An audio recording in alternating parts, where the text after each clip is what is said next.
قرآن کریم کو سمجھ کر پڑھنا یہ قرآن کریم کے حقوق میں سے ایک اہم حق ہے، اور قرآن کریم کی آخری 10 صورتیں ایسی ہیں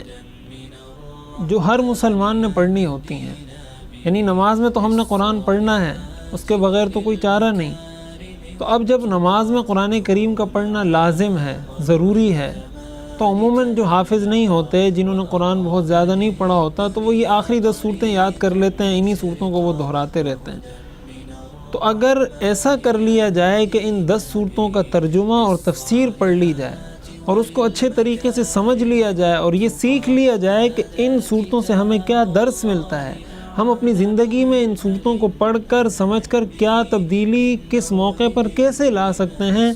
تو اس سے ہمیں بہت سارے فوائد حاصل ہوں گے۔ اور بہت سارے فوائد یہ حاصل ہوں گے کہ انسان جب قرآن کو سمجھتا ہے اور سمجھ کر قرآن کریم کی جب تلاوت کرتا ہے تو پھر نماز میں اس کا دل لگتا ہے،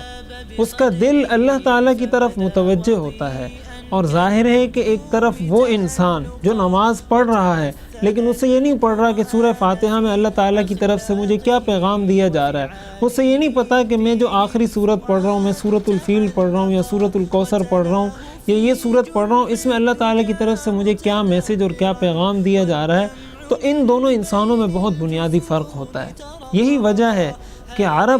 ایک شخص جو عرب ہو، وہ جب قرآن کریم کی تلاوت کرتا ہے، وہ جب قرآن کریم کو سنتا ہے، تو اس کے دل میں پیدا ہونے والے جذبات اور احساسات مختلف ہوتے ہیں اس شخص سے جس کو قرآن کریم سمجھ نہ آ رہا ہو۔ اس لیے ہمیں اس بات کی کوشش کرنی چاہیے کہ ہم قرآن کریم کو سمجھ کر پڑھیں، اور کم از کم درجے میں ہم یہ کریں